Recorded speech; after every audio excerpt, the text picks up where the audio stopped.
the phenomena during which one drug it antagonizes the actions of another drug. It is phenomena. There are four types. One is the pharmacological antagonism, also called as receptor antagonism. Second example is physiological antagonism, also called as functional antagonism. The third one is chemical. The fourth one is dispositional. जब भी हम बात करते हैं आप लोगों से कि what is antagonism and what are its types, जब भी मैंने बहुत वाइवे लिए हैं, जब भी बच्चे से पूछता हूँ मैं कि जी ये सुन लो बेटा, ये आज काफी क्वेश्चन आने हैं इसमें से। जब भी मैं क्वेश्चन करता हूँ जी what are the types of antagonism, even ये प्रॉफ के पेपर में भी था, मैंने ये क्वेश्चन खुद मार्क भी किया था। इतना बोर हुआ मैं ये क्वेश्चन मार्क करते हुए, हर बच्चे ने, मेजॉरिटी ने लिखा हुआ था types of antagonism, reversible, irreversible, competitive, non competitive. यार they are not the types of antagonism. Antagonism की बेटा ये चार टाइप्स हैं, pharmacological, physiological, chemical and dispositional. अब जो फार्माकोलॉजिकल एंटागोनिस्ट होता है उसकी आगे दो टाइप्स होती हैं फार्माकोलॉजिकल की। One is competitive, other is non competitive. अब कंपेटिटिव जो होते हैं हमारे पास, their action it is reversible, और जो नॉन कंपेटिटिव होते हैं उनका जो एक्शन है वो होता है irreversible. But all these they fall under one heading which is the pharmacological antagonism. अब हम डिस्कस करते हैं। So pharmacological antagonism also called as receptor antagonism. हम अब तक जितने भी बात करते रहे एंटागोनिस्ट की, वो हम फार्माकोलॉजिकल एंटागोनिस्ट पढ़ते रहे हैं। वी आर स्टडिंग फार्माकोलॉजी, तो अब तक हम जो बात करते रहे थे दैट वाज फार्माकोलॉजिकल। तो what is the pharmacological antagonist? Pharmacological antagonist is the drug which binds to the receptor without activating it. And the only job of pharmacological antagonist is to prevent the binding of agonist with the receptor. अब इसमें जो competition चल रहा है बेटा, वो कहाँ चल रहा है? वो रिसेप्टर पे चल रहा है ना। So that's why this pharmacological antagonism, it is also called as receptor antagonism. This is very much important. अब रिसेप्टर एंटागोनिज्म इसलिए भी कहते हैं कि सेम रिसेप्टर के ऊपर ना मुकाबला चल रहा होता है। सेम रिसेप्टर के ऊपर एक कहता है कि जी, एगोनिस्ट कहते हैं मैंने बाइंड करना है, एंटागोनिस्ट कहते हैं मैंने बाइंड करना है। अब जो इनमें से जीत जाता है वही बाइंड करता है। सो फार्माकोलॉजिकल और receptor antagonism it is of two types, competitive and non competitive. अब कंपेटिटिव के अंदर एगोनिस्ट और एंटागोनिस्ट में कंपटीशन होता है, जिसकी कॉन्सेंट्रेशन ज्यादा होती है वो जीत जाता है। जो नॉन कंपैरेटिव एंटागोनिस्ट होता है उसमें ये होता है बेटा कि वो एंटागोनिस्ट आता है, रिसेप्टर पे आके बैठ जाता है और एगोनिस्ट को बाइंड नहीं करने देता। हम एगोनिस्ट की कॉन्सेंट्रेशन बढ़ा भी दें, जो मर्जी कर लें, नॉन कंपैरेटिव एंटागोनिस्ट वहां से नहीं हिलता। Why? Because non comparative antagonist they usually they form covalent bond. अब जो कंपैरेटिव एंटागोनिज्म होती है वो रिवर्सिबल होती है। आपने कंपैरेटिव एंटागोनिस्ट दिया, उसने रिसेप्टर को ऑक्यूपाई कर लिया, लेकिन साथ ही आपने एगोनिस्ट की कॉन्सेंट्रेशन बढ़ाना शुरू कर दी, और बढ़ाया और बढ़ाया। So high amount of agonist it will displace the competitive antagonist from the receptor and ultimately there will be increase in the response, क्योंकि वो वहां से antagonist हट रहा होता है। Whereas in case of non-competitive antagonism, the antagonist it forms a covalent bond. So आप जितनी मर्जी एगोनिस्ट की कॉन्सेंट्रेशन को बढ़ा दें, आप रिस्पॉन्स को नहीं बढ़ा सकते। That's why the non competitive antagonist they are called non reversible. So competitive versus non-competitive, reversible versus non-reversible, बेटा they are subtypes of pharmacological antagonism. तो इनको आपने as types of antagonism mention नहीं करना, ये टाइप एक ही है which is pharmacological। अब आते हैं जी, ये बहुत इंपॉर्टेंट है, मैं अभी बता दूं, शायद ये एमसीक्यू मैंने दिया है, आई एम नॉट श्योर, लेकिन ये शायद दिया है, समझ लो इसको यार। चलो अब नहीं दिया तो फिर परसों तो पक्का आएगा ना फुल बुक टेस्ट के अंदर, मे बी आज भी आ जाए। अच्छा, अब हम बात करते हैं जी shifting of curve towards right. ये जो हमारे पास रेड वाली है बेटा, this is what, this is our drug X alone. हमने एक बेटा ड्रग दी, उसने अपना रिस्पॉन्स प्रोड्यूस किया, this one, this is drug X. अब हमने बेटा यही ड्रग दी, ड्रग एक्स प्लस एंटागोनिस्ट। ठीक है, दिस इज 0 पॉइंट। ठीक है, अब जब हमने सबसे पहले एंटागोनिस्ट दिया तो एंटागोनिस्ट ने जाके सारे रिसेप्टर्स को ऑक्यूपाई कर लिया। जब सारे रिसेप्टर्स ऑक्यूपाई हो गए तो एगोनिस्ट अब वहां पे बाइंड नहीं कर सकता। हमने क्या किया, एगोनिस्ट की कॉन्सेंट्रेशन बढ़ाना शुरू की, और बढ़ाया और बढ़ाया और बढ़ाया, एगोनिस्ट बढ़ाते गए बढ़ाते गए। इस पॉइंट पे आके एगोनिस्ट ने जो है रिसेप्टर्स से एंटागोनिस्ट को डिस्प्लेस करना शुरू किया, इतनी कॉन्सेंट्रेशन पे। फिर हम बढ़ाते गए और बढ़ाते गए और बढ़ाते गए और बढ़ाते गए। इस पॉइंट के ऊपर आके एगोनिस्ट ने सारे के सारे रिसेप्टर्स से एंटागोनिस्ट को डिस्प्लेस कर दिया और फुल रिस्पांस जनरेट कर दिया। तो this is called comparative antagonism, कि हम कॉन्सेंट्रेशन बढ़ाते गए एगोनिस्ट की और वो क्या करता गया, एंटागोनिस्ट को डिस्प्लेस करता गया। So maximum response it remains unchange. लेकिन इसमें एक जो है चीज आप वो नोट करें कि in comparative antagonism the curve it has been shifted towards right. ये देखें, ये राइट को शिफ्ट होगी ना, पहले कर्व थी यहाँ पे ये वाली, जब खाली हमने दिया एगोनिस्ट। लेकिन जब हमने साथ में कंपैरेटिव एंटागोनिस्ट दिया तो जो कर्व है वो अब यहाँ बन रही है इस पॉइंट पे।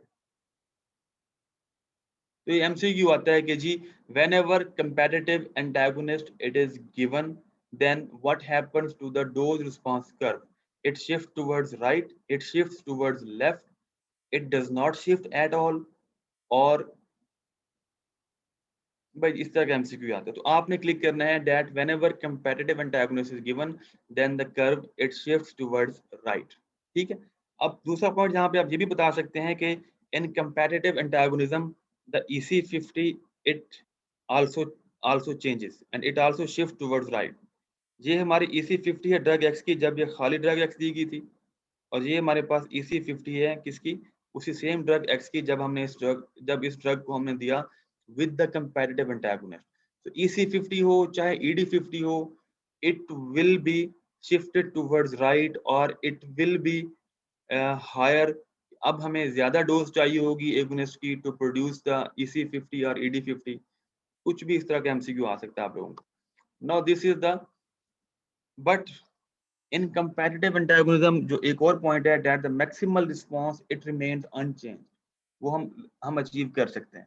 और जो EC50 और ED50 है वो इंक्रीज हो जाती है। Why? Because we need more amount of agonist to produce the EC50 and ED50। This is the very good example of non comparative antagonism और नॉन कंपैरेटिव एंटागोनिस्ट। इसमें बेटा क्या होता है, the first diagram drug X it was given alone and it is producing the response, this one, this curve. अब हमने क्या किया बेटा, अब हमने एंटागोनिस्ट भी दे दिया और हमने ड्रग एक्स भी दे दी। अब एंटागोनिस्ट क्या करेगा, एंटागोनिस्ट जाके रिसेप्टर्स को ब्लॉक कर देगा और ये इरिवर्सिबली ब्लॉक करेगा, because it will make what, it will make the covalent bond. अब जब कोवलेंट बॉन्ड बन जाएगा तो अब हम जब देते हैं ड्रग एक्स, जब हम देते हैं एगोनिस्ट, तो less receptors they will be available because many receptors they have been, or some receptors they have been occupied already by the non-competitive antagonist।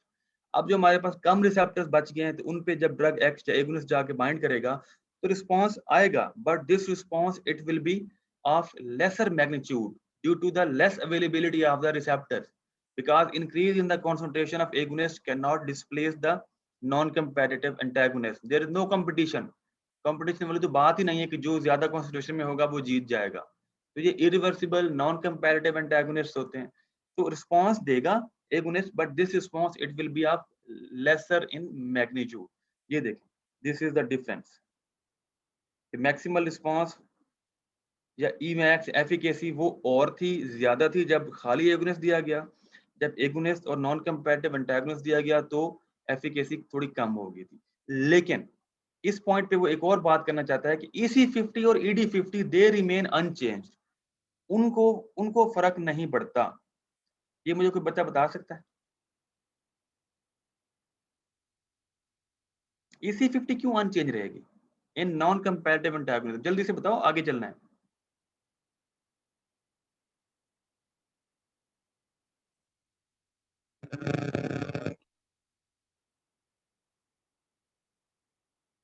चले मैं बताता हूँ जल्दी से, देखो मेरी अस्सलाम वालेकुम बेटा सर। मेरे, जी जल्दी बताओ बेटा। सर आई थिंक इसमें ना एफिकेसी ऑफ द एगोनिस्ट को हमने डिक्रीज करवाया, पोटेंसी सेम रही है शायद। पोटेंसी ना बोलो, पोटेंसी का वर्ड बीच में आने ही ना दो, बहुत कंफ्यूज हो जाओगे। मेरा क्वेश्चन सिर्फ ये है कि जब हम नॉन कंपैरेटिव एंटागोनिस्ट देते हैं तो एफिकेसी तो कम हो जाती है, क्योंकि रिसेप्टर जो है वो काफी सारे ऑक्यूपाई हो जाते हैं, एंटागोनिस्ट से कम रिसेप्टर होते हैं, तो मैक्सिमल रिस्पॉन्स कम हो जाएगा। लेकिन EC50 सेम रहेगी या ED50 सर भी वो सेम रहेगी। कंसंट्रेशन तो सेम ही रिक्वायर्ड होगी ना कि उस लेवल के चेंज को प्रोड्यूस करने के लिए।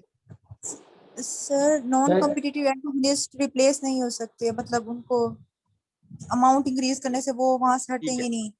ठीक है, मैं बता देता हूँ। सर अब सब EC50 जो है ये 50% ऑफ द मैक्सिमल रिस्पांस है, तो मैक्सिमल रिस्पांस ही जब कम हो गया तो EC50 भी उसके लिए डिजायर्ड 50% रिस्पांस भी कम हो गया है, इस वजह से ड्रग कंसंट्रेशन सेम रहेगी उसकी। Excellent, this is the point, this is the point, this is the point Hamza, excellent. मैंने बेटा क्या रिक्वेस्ट की थी कि जब भी डिफाइन करना हो start with concentration of the drug, concentration of the drug. अब अपेरेंटली हमारे पास जो है दो कर्व्स हैं, एक ऊपर वाली कर्व है जब हमारे पास सिर्फ एगोनिस्ट था, और एक नीचे वाली कर्व है जब हमारे पास एगोनिस्ट प्लस एंटागोनिस्ट था। अब दो कर्व बन गए, इन दोनों कर्व्स के अंदर एफिकेसी तो डिफरेंट है हमारे पास कि मैक्सिमल रिस्पांस कम है या ज्यादा है। अब हम बात करते हैं, उस पर भी बात करता हूँ कि अब इन दोनों कर्व्स के अंदर, अब मैं इसको ना एग्जांपल से समझाता हूँ। हमारे पास बेटा 100 रिसेप्टर्स थे, हमने एगोनिस्ट दिया तो 100 के 100 हमारे पास क्या हो गए, एक्टिवेट हो गए। फिर हमने नॉन कंपैरेटिव एंटागोनिस्ट दिया, उसने 50 रिसेप्टर्स को ब्लॉक कर दिया और 50 रिसेप्टर्स खाली पड़े थे। तो 50 रिसेप्टर्स खाली पड़े थे, हमने एगोनिस्ट दिया तो उसने 50 रिसेप्टर्स को क्या किया, एक्टिवेट किया। पहले एगोनिस्ट ने एक्टिवेट किया था 100 रिसेप्टर्स को, अब एगोनिस्ट एक्टिवेट कर रहा है 50 रिसेप्टर्स को। ये बात आपने माइंड में रखनी है, ठीक है। अब 50 रिसेप्टर्स को एक्टिवेट करने के लिए भी सेम डोज चाहिए जितनी हमें चाहिए, नहीं, ये एफिकेसी चेंज हो जाएगी, ठीक है, क्योंकि रिसेप्टर्स हमारे पास कम हो गए हैं। लेकिन जो 50% रिस्पॉन्स है, 50% रिस्पॉन्स है, वो हमारे पास सेम ड्रग पे आएगा, सेम अमाउंट पे आएगा, चाहे हम एगोनिस्ट पूरे का पूरा दें, खाली एगोनिस्ट दें, या एगोनिस्ट प्लस एंटागोनिस्ट दें। अब आप इस पॉइंट को फोकस करें, ये देखें, this is the 50% response of this curve and this is the 50% response of this curve, ठीक है। लेकिन जो ऊपर वाली कर्व है इसमें हमारे पास रिसेप्टर्स थे 100% फ्री, नीचे वाली कर्व के अंदर हमारे पास रिसेप्टर्स थे कितने, 50% फ्री। रिस्पॉन्स कम आएगा लेकिन डोज सेम चाहिए होगी 50% रिस्पॉन्स प्रोड्यूस करने के लिए, because this is the point where we need dose to produce 50% response of their own maximal effect.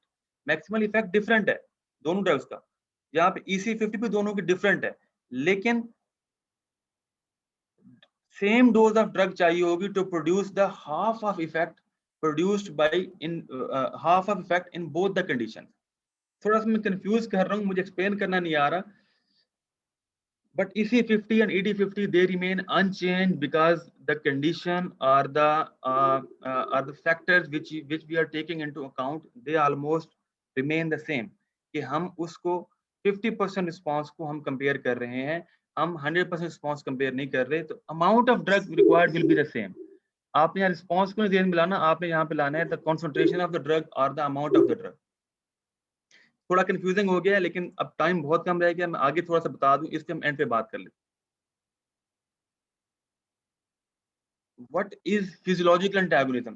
Physiological antagonism, अच्छा बच्चे देखो, अब तक हम बात करते रहे कि हमारे पास एक रिसेप्टर के ऊपर दो ड्रग्स कंपीट करती हैं। इन फिजियोलॉजिकल एंटागोनिज्म ऐसा कुछ नहीं होता। इन physiological antagonism the effect of one drug is opposed or antagonized with the second drug by producing the action opposite to that of the first drug. For example, एक drug है वो करती है increase in the heart rate, दूसरी drug है वो करती है decrease in the heart rate. But अगर ये ड्रग्स, दोनों ड्रग्स सेपरेट रिसेप्टर्स पे जाके अटैच होंगी तो हम इसको बोलते हैं physiological antagonism, that both the drugs they are producing their own physiology or they are producing their own effects by binding to their own receptors. हमारे पास एक ड्रग होती है बेटा propranolol beta blocker, when it binds to the beta receptors in the heart it causes decrease in the heart rate. हमारे पास एक और drug होती है ग्लूकागॉन, पढ़ा होगा आपने insulin glucagon, Glucagon, it binds with the glucagon receptors on the myocardium and it causes increase in the heart.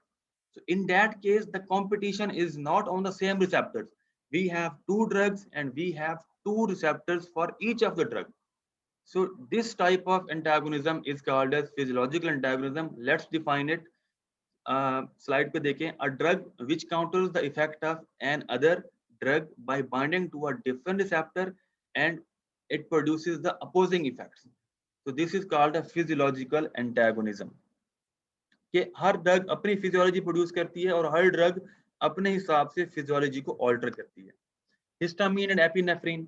Histamine it causes bronchoconstriction. जो हमारे पास ब्रोंकाई होते हैं उनको कंस्ट्रिक्ट कर देती है, उनका डायमीटर कम करती है हिस्टामीन. लेकिन हम अगर साथ में दे दें ये epinephrine, it causes bronchodilation, it causes increase in the diameter of the bronchi.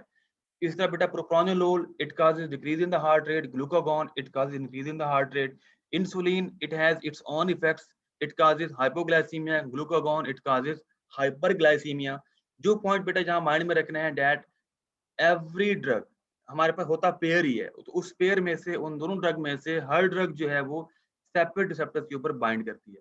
What is chemical antagonism? In chemical antagonism, the word is self-explanatory. Two drugs, they interact with each other chemically. For example, हमारे पास एक drug होती है जी heparin. Heparin is anticoagulant, blood thinning भी कह लो, चलो anticoagulant है. अगर गलती से आपने हेपरिन जो है वो डबल अमाउंट में दे दी, ट्रिपल अमाउंट में दे दी, या आपने 5 टाइम्स दे दी देन द थेरेप्यूटिक डोज, आपके तो हाथों फूल जाएंगे कि देनी चाहिए थी 5 मिलीग्राम, मैंने दे दी 50 मिलीग्राम. पेशेंट तो पता नहीं मर मुर ना जाए या एडवर्स इफेक्ट ना हो जाए. Then we have chemical antagonist of heparin which is called the protamine. हम प्रोटामीन इन्फ्यूज करते हैं, आईवी इंजेक्शन लगा दिया, तो प्रोटामीन क्या करता है, वो केमिकली जाके हेपरिन के साथ इंटरेक्ट करता है और हेपरिन को क्या करता है, इनर्ट कर देता है या उसको इनएक्टिव कर देता है. So the direct chemical interaction of one drug with another drug which results in the loss of effect or which results in the change in the structure of the first drug, that is called as chemical antagonism. एक patient है, उसके अंदर lead के जो levels हैं वो बहुत ज्यादा हैं, या पेन या उसके अंदर कॉपर के लेवल बहुत ज्यादा है. अब कॉपर बहुत टॉक्सिक ड्रग होती है अगर वो हाई कॉन्सेंट्रेशन में हो. नॉर्मल कॉपर लेवल ठीक है, बट हाई अमाउंट में कॉपर प्रेजेंट हो बॉडी के अंदर तो वो अच्छी बात नहीं होती. एक डिजीज हो जाती है which is called as Wilson's disease.